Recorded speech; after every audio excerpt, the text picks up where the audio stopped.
Welcome back to my channel. My name is Brittney Bundles, and today's video is going to be talking about influencer marketing. Okay, I'm going to be just sharing some tips on what to consider before you partake in influencer marketing for your business, and then I'm going to be following up with some other videos in regard to this very topic too.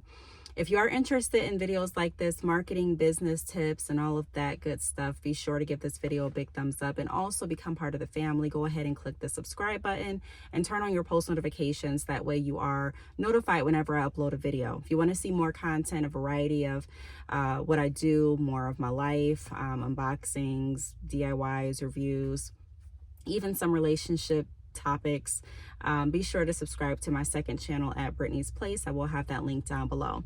So what I want to say, and I don't have any of my notes, it's not going to be too long of a video, but influencer marketing has become really popular. It's always been popular, but especially now with access to YouTube and Instagram and Twitter and TikTok, the more social media platforms we get access to, the more influencer marketing becomes popular. Now, it's a twofold. I do recommend everyone having a second stream of income, even if you have, your primary business and it's doing well. Businesses fluctuate, seasons fluctuate, the economy fluctuates. So it's really important, and it's a sense of security and stability, and it's wise to have multiple streams, multiple avenues to generate income. So I made a video some months ago going over the benefits of starting a YouTube channel, even if you don't, or creating content consistently on your YouTube channel, even if you aren't monetized, even if you don't have 1,000 subscribers at this point. There's so many different ways that you can earn money. There's so many different companies out there that are looking daily for people to promote their business and their brand.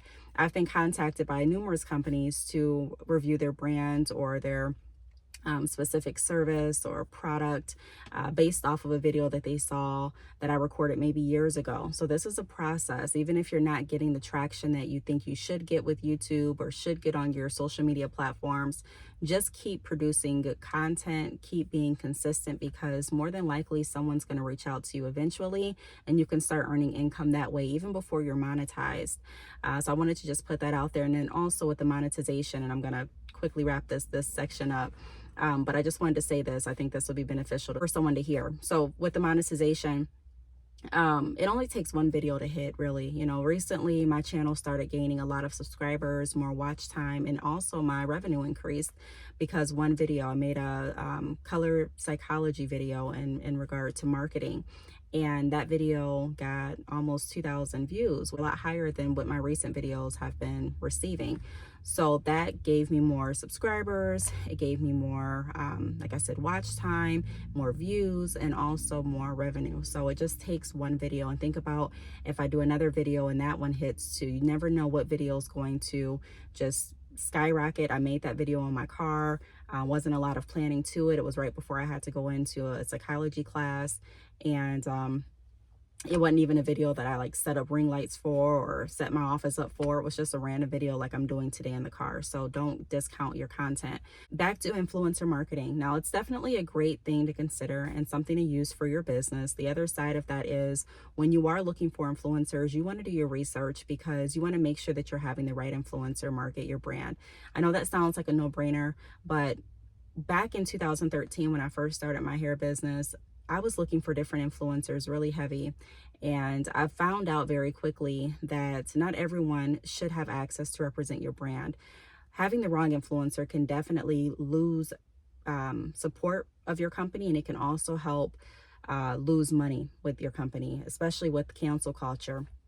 So you want to be cautious of who you're allowing to promote. Also having a contract in place. So many people are getting different influencers to market their product. They're sending out the product. They're making these agreements via DM, via phone, via text, and then the influencer gets the product and they don't record the video. They don't do their end of the bargain. And a lot of times they say, hey, I was just so busy. I'll get to it when I get to it. I remember sending out hair to an influencer because I have a hair business still to this day, badchickhair.com. If you're interested in what I do, or the products that I offer, that link is down below as well.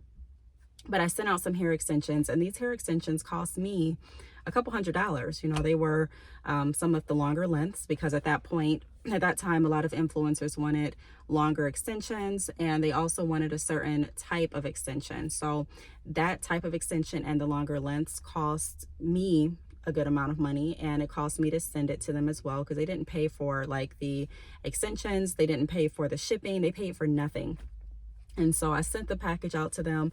They got it. It showed that it was delivered. They confirmed that it was delivered, and they never recorded the video. Someone else that I sent a package to, just like that, got the package, and they stopped correspondence with me. And they stopped responding back. I would message them and ask, hey, when can you record the video? When are you going to record the video? Because our setup was they receive the extensions, they do like an unboxing video, they do like a follow-up video, they do, I think, even a first impressions, an unboxing, a follow-up, a styling video.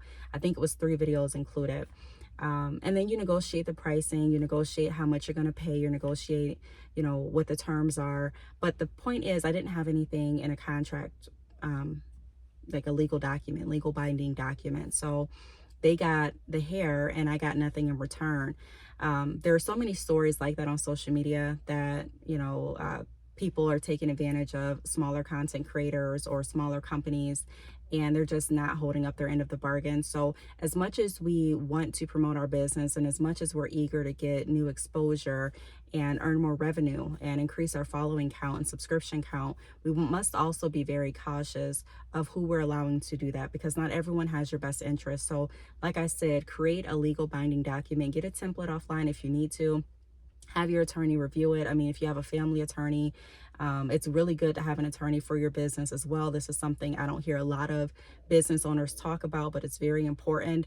Not just making sure that your business is secured, like with an LLC and with business insurance, but also making sure that you have an attorney to look over certain documents and draft up certain documents for marketing purposes, because not everyone is going to keep their word. Not everyone is going to even follow the contract. Another thing that I want you all to consider is what you put in the contract. So I've gotten some affiliate agreements or contracts where the company was very specific in what I could say and what I couldn't say. Some of them too specific to the point where I'm like, I really can't even express my true opinion, because I can't say how I really feel. If I say this, then it goes against the contract guidelines. So just being aware of what you're putting in the contract. You don't want, in my opinion, to make it where the people that are marketing for you, the influencers, can't be true to themselves and authentic, because that will turn a lot of authentic content creators off or influencers off. And a lot of authentic influencers are who you want to promote your brand, because they have a reputation of being honest. And people will a lot of times believe them more than some other influencers that, just say whatever they need to say to make money.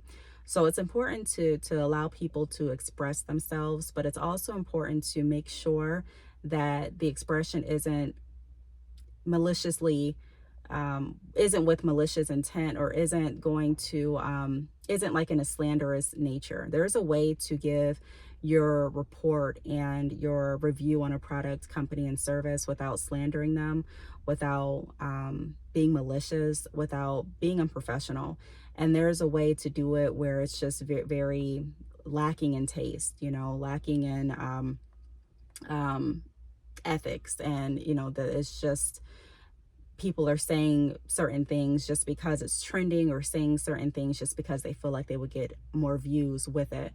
So making sure that you have a clause in there that protects your business as well is very important, in my opinion. So aside from making sure that you have a written agreement, you also want to do your research on the influencer, looking at some other videos that they've created. How is their style? Do they typically bash the companies that they work with? Do they typically have a long exposing list where they're exposing brands, companies, people that they've worked with, other YouTubers? How is their nature? Because like I said, there's a difference between a review video versus an exposure video, so I know these are some things that we really don't think about when we're considering marketing. We just get so excited to send an influencer our products and tell them about our services, but it's important to consider everything, the good side of marketing and also the not so good side, and just have yourself protected in the event. Some other things to consider is how long it takes for correspondence. If you're reaching out to an influencer and you're negotiating the price range, because sometimes that'll happen. You'll reach out, even I do that, you know, where I'm in negotiation with certain companies. They reach out and they're like, hey, will you make a video about this service? And I'm like, okay, yeah, they offer a price. And I'm like, well, based on what I'm going to be doing or what you're requiring me to do in this video or what you're requesting me to do in this video, I feel like I should be paid this. And it may take some time to go back and forth, which is normal, which is, you know, that's been very normal in my experience. But if you have a influencer that doesn't respond to you for weeks, they're not being really polite, informative, doesn't really seem like they want to do it, I would be cautious on that, because that may be an indicator of how the relationship is going to continue to play out. Typically, the relationship is, it can either be better in the, you know, good in the beginning and then phase out as time goes on. So by the time they get the product, they're not as, you know, by the time they get the payment, they're not as urgent to do the work. Or it could be the opposite, where in the beginning they're kind of, you know, not responsive, but then after they do work with you, you know, you all build a great relationship. Or it could be just, you know, on and off, not consistent at all. So you want to be careful and you want to pay attention to the kind of correspondence that you have with an influencer, because you know, do you want to deal with someone that you may not be able to catch up to? Do you want to deal with someone that's going to be very rude or just not pleasant to work with down the line, and you have to follow up with them to figure out when they're going to post this video that they said would be posted tomorrow, and when they're, I just don't want the hassle. There's already so many things on our plates as entrepreneurs. Why add another hassle when you don't have to? Because there are a lot of influencers that don't do that. And there was one other thing that I wanted to mention. Okay, this is the last thing I'm going to mention. Be sure that when you're reaching out to influencers, you're checking their email address. A lot of people will type or create email addresses that are very similar to big YouTubers and other big influencers. And so you might send an email to, for example, this is just, I'm just making it up off the top of my head, Sunny Cloud Days with an S. And their email is really Sunny Cloud Days with a Z. And you go ahead and you have this whole correspondence with who you think is the influencer, and really it's not. And you end up sending your product to someone that scammed you out of the products, essentially, because they're not, you know, they're not who they presented themselves to be. That is something that's very heartbreaking. That's something that can cost your business time and money unnecessarily. So be sure to verify the email address. Look in their YouTube description and make sure their email address is copied and pasted right into your email. Don't even try to remember it or type it in yourself.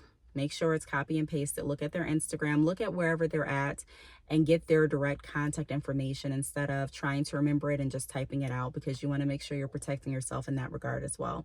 I really hope this video helped. It helped give you some things to think about in regard to influencer marketing. If you have any questions, feel free to leave them down below. Thanks so much for watching, and I will talk to you on the next video. Bye.